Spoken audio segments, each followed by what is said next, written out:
Hai semuanya, welcome back to Laksana FM, Laksana Rangkuman Audio.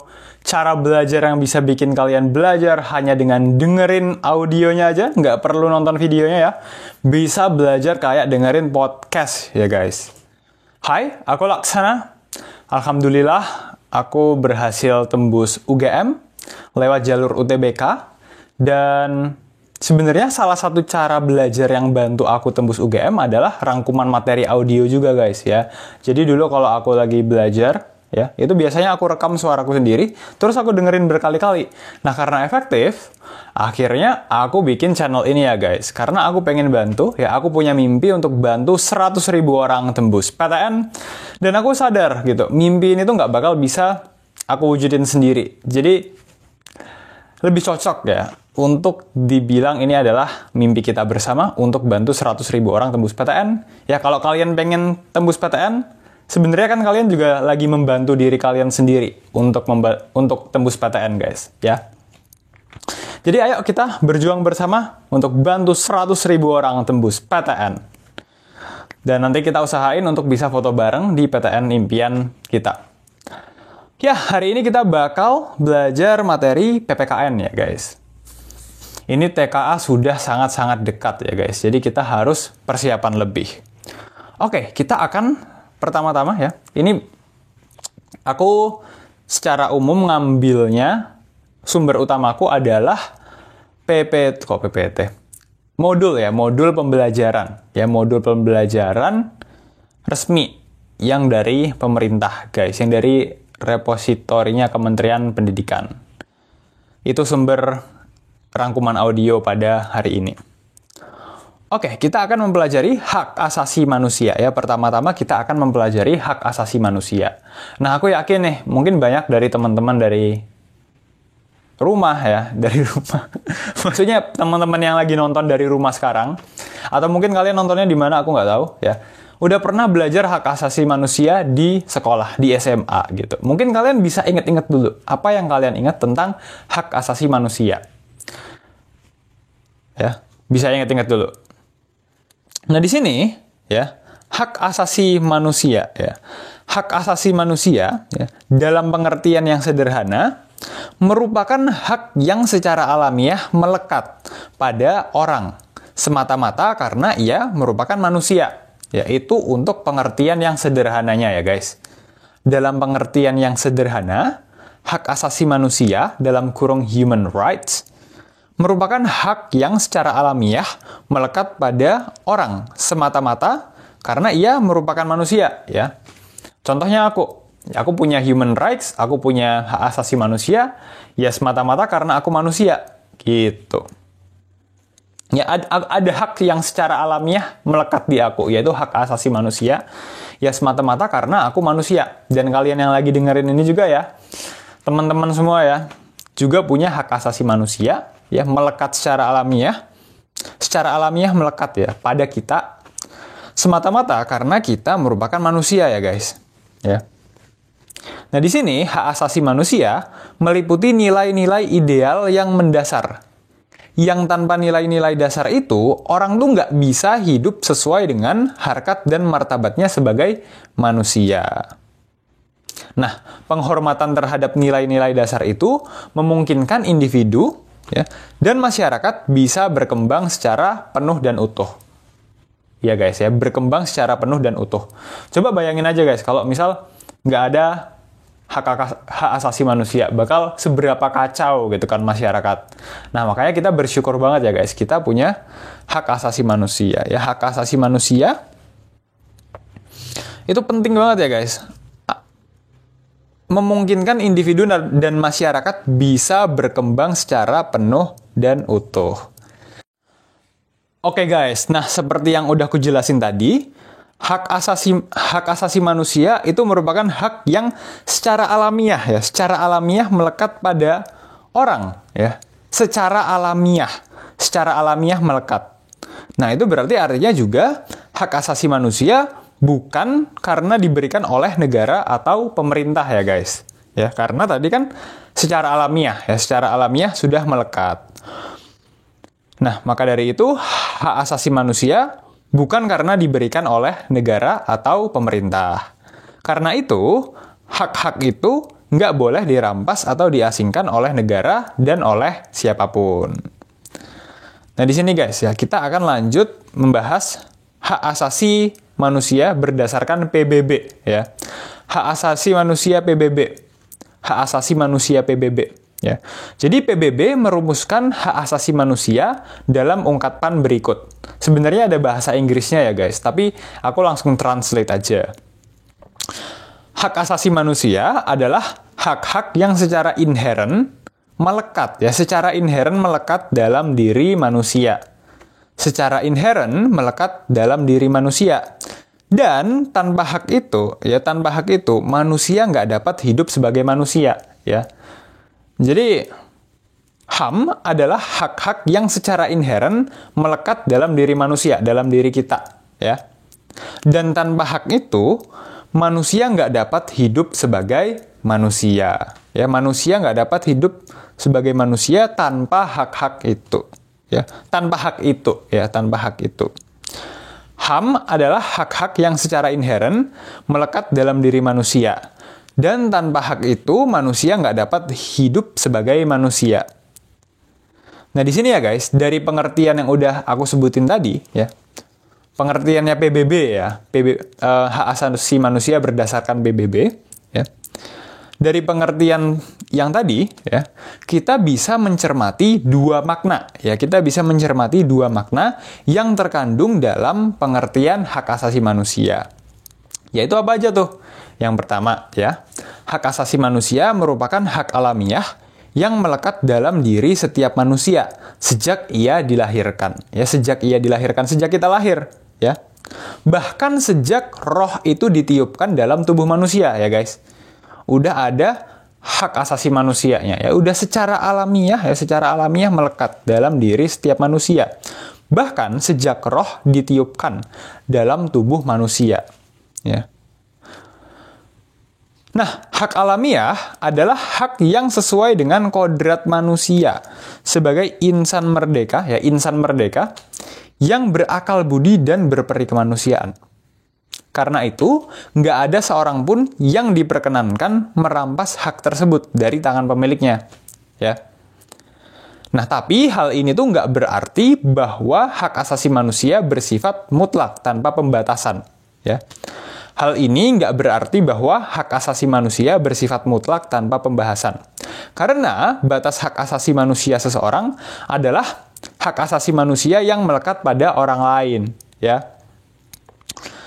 Jadi, contohnya misalnya kita kan punya kebebasan untuk berpendapat, ya.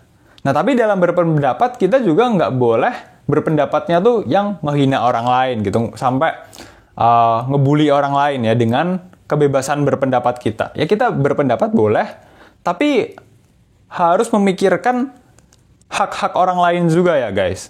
Ya. Kita kalau mengkritik boleh, tapi yang sopan gitu kan. Maksudnya jangan sampai yang nyerang personal atau bisa bikin orangnya itu sakit hati gitu kan. Ya, jadi hak asasi manusia bukan berarti kebebasan tanpa batas ya. Karena kalau kebebasannya tanpa batas justru kita malah bisa melanggar hak-haknya orang lain seperti itu ya guys. Jadi hak asasi manusia bukan berarti tanpa batas ya. Contohnya tadi ya, bebas berpendapat tapi pendapatnya ya nggak boleh yang untuk nyerang, ya nggak boleh untuk menghina orang lain secara sangat tidak sopan. Seperti itu contohnya ya guys. Oke, lanjut ya. Itu kan tadi yang makna pertama ya, penjelasan makna pertama seperti itu. Makna keduanya seperti apa ya guys? Makna kedua adalah hak asasi manusia merupakan instrumen untuk menjaga harkat dan martabat manusia sesuai dengan kodrat kemanusiaannya yang luhur. Ya. Hak asasi manusia merupakan instrumen untuk menjaga harkat dan martabat manusia sesuai dengan kodrat kemanusiaannya yang luhur. Nah, di sini dikatakan hak asasi manusia, menurut Ahmad Sanusi, ialah karena hak-hak itu bersumber pada sifat hakikat manusia sendiri yang diberikan oleh Tuhan Yang Maha Esa. Dikatakan hak asasi manusia, menurut Ahmad Sanusi, ialah karena hak-hak itu bersumber pada sifat hakikat manusia sendiri yang diberikan oleh Tuhan Yang Maha Esa. Oke guys, sekarang kita akan lanjut membahas ciri-ciri hak asasi manusia, ya. Ciri-ciri hak asasi manusia. Hak asasi manusia memiliki beberapa ciri-ciri pokok yang mendefinisikan makna dari hak asasi manusia itu sendiri. Ya. Ciri-cirinya apa aja ya? Meliputi hakiki, universal, nggak dapat dicabut dalam kurung permanen, dan nggak dapat dibagi dalam kurung utuh. Nggak apa-apa, kita bakal bahas satu-satu. Ya. Ciri-ciri hak asasi manusia yang meliputi hakiki, universal, nggak dapat dicabut dalam kurung permanen, dan nggak dapat dibagi dalam kurung utuh. Nah, sekarang aku mau tanya ke kalian guys, kita kuis dulu ya guys. Jadi, kuis itu tuh sebenarnya sangat-sangat dibutuhkan ya guys, untuk menguji pemahaman kita. Supaya kita tuh belajarnya tuh nggak cuma dengerin aja, tapi juga kita menjawab ya. Belajarnya lebih aktif juga ya.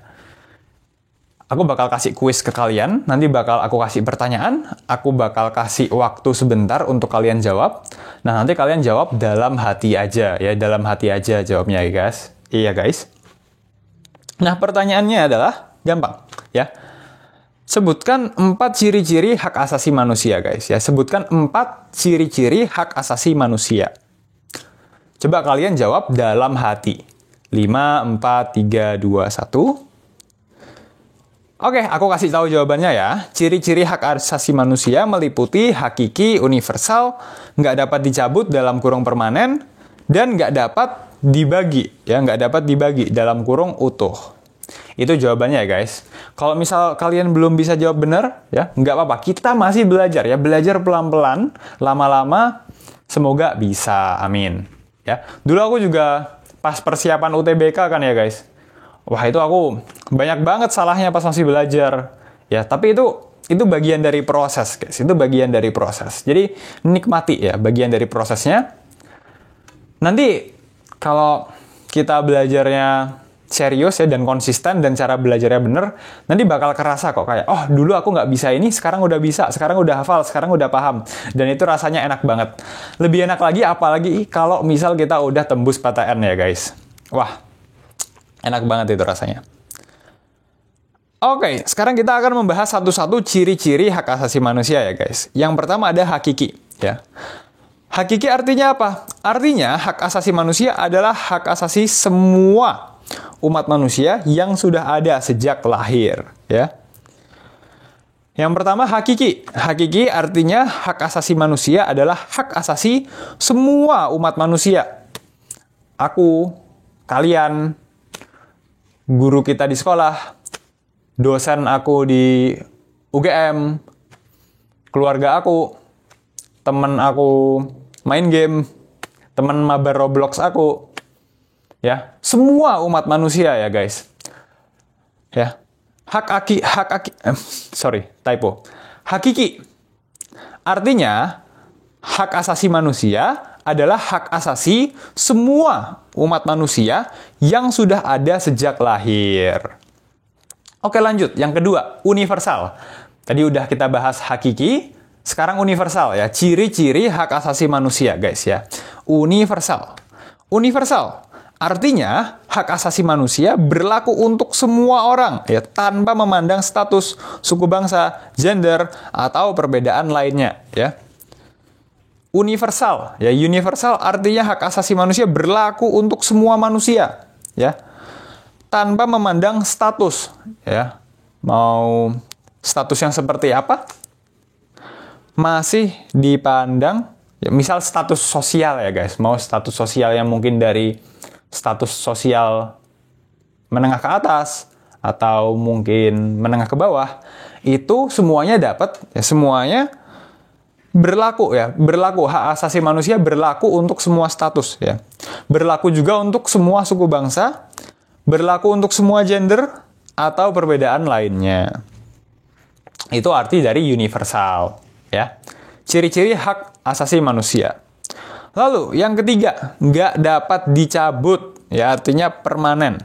Artinya, hak asasi manusia nggak dapat dicabut atau diserahkan kepada pihak lain. Nah, yang keempat adalah nggak dapat dibagi. Artinya, semua orang berhak mendapatkan semua hak. Apakah hak sipil dan politik, atau hak ekonomi, sosial, dan budaya. Ya. Utuh, nggak dapat dibagi. Ya. Jadi tadi ada hakiki, universal, nggak dapat dicabut, dan nggak dapat dibagi. Itu adalah, apa ayo? 5, 4, 3, 2, 1, itu adalah ciri-ciri hak asasi manusia ya guys. Oke, selanjutnya kita akan membahas,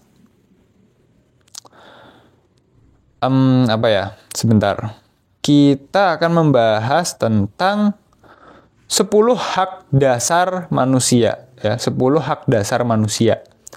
Yang pertama ada hak untuk hidup. Yang kedua ada hak berkeluarga dan melanjutkan keturunan. Yang ketiga hak mengembangkan diri. Yang keempat hak memperoleh keadilan. Yang kelima hak atas kebebasan pribadi. Yang keenam hak atas rasa aman. Yang ketujuh hak atas kesejahteraan. Yang kedelapan hak turut serta dalam pemerintahan. Yang kesembilan, hak wanita. Hak wanita itu contohnya seperti cuti melahirkan, guys. Dan ada hak anak. Yang terakhir ada hak anak. Nah, kalau hak anak itu contohnya adalah hak untuk mendapatkan kasih sayang. Itu adalah contoh dari hak anak. Ya. Nah, ini tuh berdasarkan Undang-Undang Nomor 39 Tahun 1999 ya. Undang-Undang Nomor 39 Tahun 1999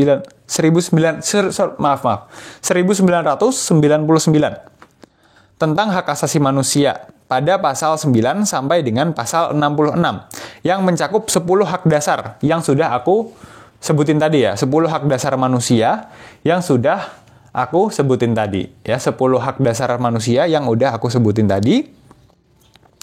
Itu berdasarkan Undang-Undang Nomor 39 Tahun 1999 tentang hak asasi manusia pada pasal 9 sampai dengan pasal 66. Ya, yang mencakup 10 hak dasar manusia yang sudah aku jelaskan tadi ya guys. Ada apa aja nih? Ya, aku ulang lagi ya guys. Yang pertama ada hak untuk hidup. Yang kedua hak berkeluarga dan melanjutkan keturunan. Yang ketiga hak mengembangkan diri. Yang keempat hak memperoleh keadilan. Yang kelima hak atas kebebasan pribadi. Yang keenam hak atas rasa aman. Yang ketujuh hak atas kesejahteraan. Ya. Yang kedelapan, hak turut serta dalam pemerintahan. Yang kesembilan, hak wanita. Contohnya adalah cuti hamil. Dan yang kesepuluh adalah hak anak. Oke, selanjutnya kita akan belajar tentang macam-macam kekuasaan negara. Ya, tadi kita sudah belajar hak asasi manusia. Selanjutnya kita akan belajar tentang macam-macam kekuasaan negara, ya guys. Macam-macam kekuasaan negara. Menurut John Locke, kekuasaan negara itu dapat dibagi menjadi 3 macam. Ya, menurut John Locke. Menurut John Locke, kekuasaan negara itu dapat dibagi menjadi 3 macam. Ya, ada apa aja nih? Ya, yang pertama ada kekuasaan legislatif. Yang kedua ada kekuasaan eksekutif. Yang ketiga ada kekuasaan federatif. Ya, ada kekuasaan legislatif, kekuasaan eksekutif, dan kekuasaan federatif. Ya, kekuasaan legislatif, kekuasaan eksekutif, kekuasaan federatif. Itu adalah 3 macam kekuasaan negara. Kekuasaan negara dibagi menjadi 3 macam, ya, 3 macam kekuasaan negara. Menurut John Locke, ya. John Locke mengemukakan bahwa kekuasaan negara itu dapat dibagi menjadi 3 macam.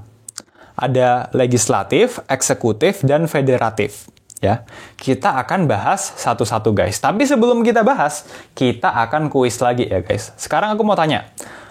Berdasarkan John Locke, kekuasaan negara itu dapat dibagi menjadi berapa macam?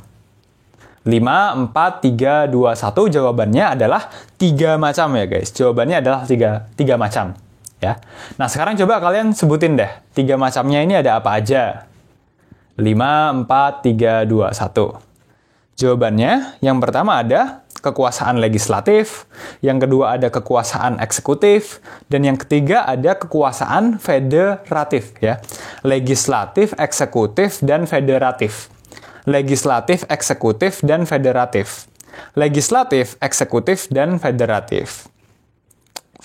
Oke, sekarang kita akan bahas satu-satu ya. Kekuasaan legislatif, yaitu kekuasaan untuk membuat atau membentuk undang-undang. Nah, aku bakal bacain beberapa kali supaya kalian hafal ya guys. Kekuasaan legislatif, yaitu kekuasaan untuk membuat atau membentuk undang-undang. Kekuasaan legislatif, yaitu kekuasaan untuk membuat atau membentuk undang-undang ya guys. Jadi, kekuasaan untuk membuat atau membentuk undang-undang itu adalah kekuasaan legislatif ya. Kekuasaan legislatif. Kekuasaan legislatif yaitu kekuasaan untuk membuat atau membentuk undang-undang. Nah, sekarang aku mau tanya ke kalian guys ya. Kalau kekuasaan untuk membuat atau membentuk undang-undang itu kekuasaan apa? 5, 4, 3, 2, 1. Jawabannya kekuasaan legislatif ya, legislatif. Legislatif ya. Legislatif. Nah, lanjut ke kekuasaan eksekutif ya, kekuasaan eksekutif. Masih pandangannya John Locke. Kekuasaan eksekutif. Kekuasaan eksekutif ya, kekuasaan eksekutif berdasarkan John Locke.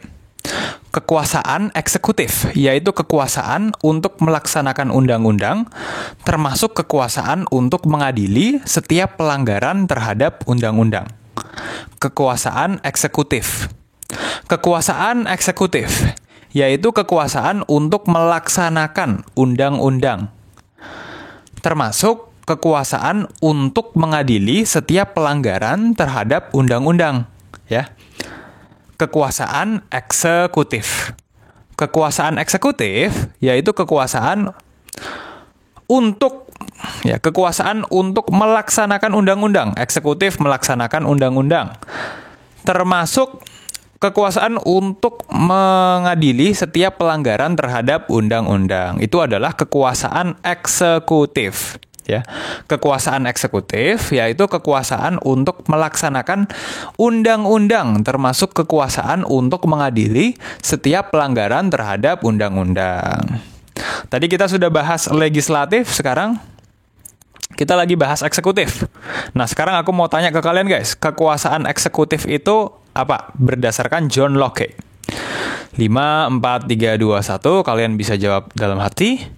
Kekuasaan eksekutif yaitu kekuasaan untuk melaksanakan undang-undang, termasuk kekuasaan untuk mengadili setiap pelanggaran terhadap undang-undang.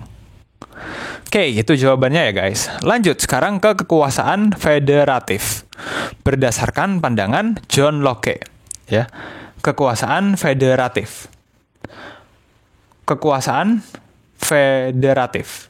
Kekuasaan federatif yaitu kekuasaan untuk melaksanakan hubungan luar negeri, ya.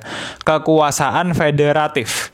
Kekuasaan federatif yaitu kekuasaan untuk melaksanakan hubungan luar negeri. Kekuasaan federatif yaitu kekuasaan untuk melaksanakan hubungan luar negeri. Kekuasaan federatif yaitu kekuasaan untuk melaksanakan hubungan luar negeri. Ya, jadi itu adalah penjelasan 3 macam kekuasaan negara berdasarkan John Locke, ya. Ada kekuasaan legislatif, kekuasaan eksekutif, dan kekuasaan federatif. Ya. Kekuasaan legislatif, kekuasaan eksekutif, dan kekuasaan federatif. Nah, sekarang aku mau tanya ke kalian, guys. Kalau kekuasaan federatif itu yang seperti apa?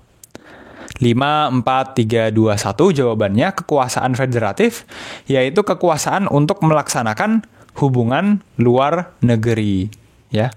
Untuk melaksanakan hubungan luar negeri itu adalah kekuasaan federatif berdasarkan John Locke. Oke, sekarang kita lanjut, ya. Tadi kita sudah membahas John Locke, sekarang kita akan membahas tokoh lain yang memiliki pandangan tentang kekuasaan negara, ya. Ada Montesquieu.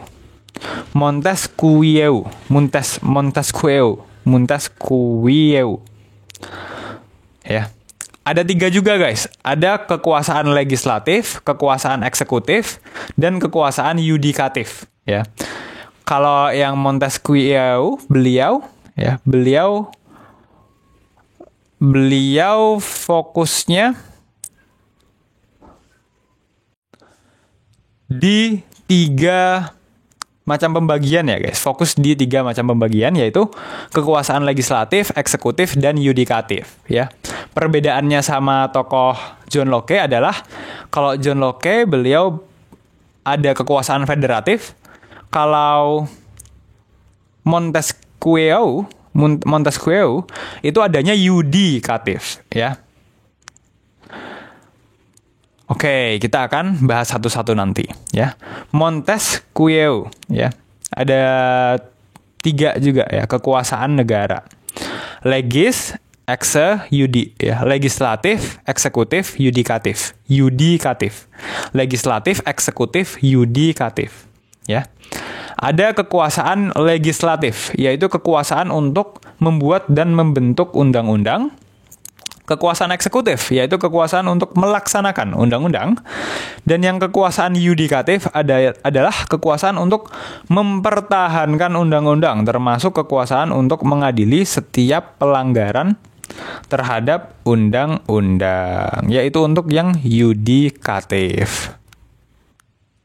Nah, jadi ciri khas Montesquieu, ya, pandangan Montesquieu adalah memisahkan kekuasaan yudikatif dari eksekutif supaya tidak ada penyalahgunaan kekuasaan. Kalau berdasarkan Montesquieu, ya, yang kekuasaan yudikatif itu kekuasaan untuk mempertahankan undang-undang, termasuk kekuasaan untuk mengadili setiap pelanggaran terhadap undang-undang. Itu yang di Montesquieu, pandangan beliau. Sedangkan yang John Locke, pandangan beliau, ya, adalah kekuasaan eksekutif, yaitu kekuasaan untuk melaksanakan undang-undang, termasuk kekuasaan untuk mengadili setiap pelanggaran terhadap undang-undang, ya.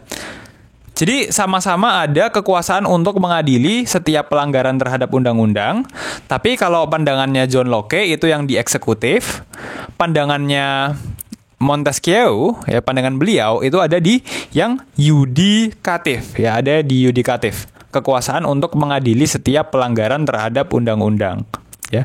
Jadi pandangan dua-duanya sama-sama ada kekuasaan untuk mengadili setiap pelanggaran terhadap undang-undang, tapi yang John Locke beliau masukin di kekuasaan eksekutif, sedangkan yang Montesquieu beliau masukin di kekuasaan yudikatif, ya, kekuasaan untuk mengadili setiap pelanggaran terhadap undang-undang.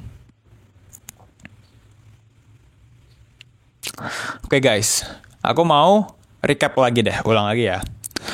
John Locke, ya, berpendapat bahwa kekuasaan negara itu dibagi menjadi 3 macam: legislatif, eksekutif, federatif. Montesquieu berpendapat juga 3, ya. Legislatif, eksekutif, yudikatif, ya. Nah, sekarang aku mau tanya ke kalian, guys, ya. Kan baik John Locke dan Montesquieu ada legislatif dan eksekutifnya, ya, guys. Nah, yang berbeda apa nih? Yang ketiga yang berbedanya apa? 5, 4, 3, 2, 1. Yang berbeda adalah Kalau John Locke, beliau percayanya ada kekuasaan federatif, ya.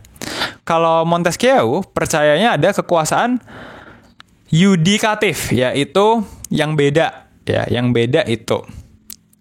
Tapi baik di pandangannya Montesquieu dan pandangannya John Locke, beliau-beliau sama-sama percaya bahwa ada kekuasaan legislatif dan kekuasaan eksekutif. Seperti itu, guys, ya. Gitu. Mungkin yang perbedaannya tadi tuh mungkin aku bakal sebut beberapa kali deh biar kalian ingat, ya. John Locke, kekuasaan federatif, yaitu kekuasaan untuk melaksanakan hubungan luar negeri. John Locke, kekuasaan federatif, yaitu kekuasaan untuk melaksanakan hubungan luar negeri. John Locke, kekuasaan federatif, yaitu kekuasaan untuk melaksanakan hubungan luar negeri. Montesquieu, kekuasaan yudikatif, yaitu kekuasaan untuk mempertahankan undang-undang, termasuk kekuasaan untuk mengadili setiap pelanggaran undang-undang. Montesquieu, kekuasaan yudikatif, ya, yaitu kekuasaan untuk mempertahankan undang-undang, termasuk kekuasaan untuk mengadili setiap pelanggaran terhadap undang-undang. Montesquieu, kekuasaan yudikatif, yaitu kekuasaan untuk mempertahankan undang-undang, termasuk kekuasaan untuk mengadili setiap pelanggaran terhadap undang-undang. Oh ya, dan by the way, buat kalian yang penasaran, ini aku dapat sumber referensi, ya, referensi dari rangkuman audio dari mana. Tenang aja, ya, ini sumber utama rangkuman audionya aku dapat dari modul pembelajaran yang ada di repositori Kemendikdasmen. Jadi kalian tenang aja, ini modul pembelajaran resmi. Referensi utamanya, ya, acuan utama rangkuman audio ini. Dan aku bener-bener saranin kalian untuk ngecek, untuk belajar dari sana juga, soalnya banyak modul pembelajaran yang bagus-bagus dan keren-keren. Oke, selanjutnya kita akan membahas pembagian kekuasaan, ya, pembagian kekuasaan secara horizontal dan secara vertikal, ya. Pembagian kekuasaan secara horizontal. Pembagian kekuasaan secara horizontal yaitu pembagian kekuasaan menurut fungsi lembaga-lembaga tertentu, dalam kurung legislatif, eksekutif, dan yudikatif. Nah, berdasarkan UUD Republik Indonesia, UUD Negara Republik Indonesia tahun 1945, secara horizontal pembagian kekuasaan negara dilakukan pada tingkatan pemerintah pusat dan pemerintah daerah. Pembagian kekuasaan pada tingkatan pemerintahan pusat berlangsung antara lembaga-lembaga negara yang sederajat, ya. Pembagian kekuasaan pada tingkat pemerintahan pusat mengalami pergeseran setelah terjadinya perubahan UUD Negara Republik Indonesia tahun 1945. Nah, pergeseran apa ini yang dimaksud, ya? Pergeseran yang dimaksud adalah pergeseran klasifikasi kekuasaan negara yang umumnya terdiri atas 3 jenis kekuasaan, ya. Dalam kurung legislatif, eksekutif, dan yudikatif menjadi 6 kekuasaan negara, ya. Pergeseran yang dimaksud adalah pergeseran klasifikasi kekuasaan negara yang umumnya terdiri atas 3 jenis kekuasaan. Dalam kurung legislatif, eksekutif, dan yudikatif menjadi 6 kekuasaan negara, ya. Nah, 6 kekuasaan negara ini ada apa aja, ya? Ada kekuasaan konstitutif, kekuasaan eksekutif, kekuasaan legislatif, kekuasaan yudikatif, kekuasaan eksaminatif atau inspektif, dan kekuasaan moneter. Aku bakal ulang lagi ya, guys, untuk 6 kekuasaan negaranya, ya. Ada kekuasaan konstitutif. Aku bakal ulang lagi untuk 6 kekuasaan negaranya ya, guys. Yang pertama ada kekuasaan konstitutif. Ada yang kedua kekuasaan eksekutif. Yang ketiga kekuasaan... Oke, aku bakal ulang lagi untuk 6 kekuasaan negaranya ya, guys. Yang pertama ada kekuasaan konstitutif. Yang kedua ada kekuasaan eksekutif. Yang ketiga ada kekuasaan legislatif. Yang keempat ada kekuasaan yudikatif. Yang kelima ada kekuasaan eksaminatif atau inspektif. Dan yang keenam ada kekuasaan moneter. Nah, kita akan bahas satu-satu. Kekuasaan konstitutif, yaitu kekuasaan untuk mengubah dan menetapkan undang-undang dasar. Kekuasaan ini dijalankan oleh Majelis Permusyawaratan Rakyat sebagaimana ditegaskan dalam pasal 3 ayat 1 UUD Negara Republik Indonesia tahun 1945 yang menyatakan bahwa Majelis Permusyawaratan Rakyat berwenang mengubah dan menetapkan undang-undang dasar, yaitu yang konstitutif. Sekarang lanjut membahas kekuasaan eksekutif. Kekuasaan eksekutif, yaitu kekuasaan untuk menjalankan undang-undang dan penyelenggaraan pemerintahan negara. Kekuasaan ini dipegang oleh Presiden sebagaimana ditegaskan dalam pasal 4 ayat 1 UUD Negara Republik Indonesia tahun 1945 yang menyatakan bahwa Presiden Republik Indonesia memegang kekuasaan pemerintahan menurut Undang-Undang Dasar. Presiden Republik Indonesia memegang kekuasaan pemerintahan menurut Undang-Undang Dasar. Lanjut, kita membahas kekuasaan legislatif. Kekuasaan legislatif yaitu kekuasaan untuk membentuk undang-undang. Kekuasaan ini dipegang oleh Dewan Perwakilan Rakyat sebagaimana ditegaskan dalam pasal 20 ayat 1 UUD Negara Republik Indonesia tahun 1945 yang menyatakan bahwa Dewan Perwakilan Rakyat memegang kekuasaan membentuk undang-undang. Lanjut lagi. Kekuasaan yudikatif, kekuasaan yudikatif atau disebut kekuasaan kehakiman, yaitu kekuasaan untuk menyelenggarakan peradilan guna menegakkan hukum dan keadilan. Kekuasaan ini dipegang oleh Mahkamah Agung dan Mahkamah Konstitusi sebagaimana ditegaskan dalam pasal 24 ayat 2 UUD Negara Republik Indonesia tahun 1945 yang menyatakan bahwa kekuasaan kehakiman dilakukan oleh sebuah Mahkamah Agung dan badan peradilan yang berada di bawahnya dalam lingkungan peradilan umum,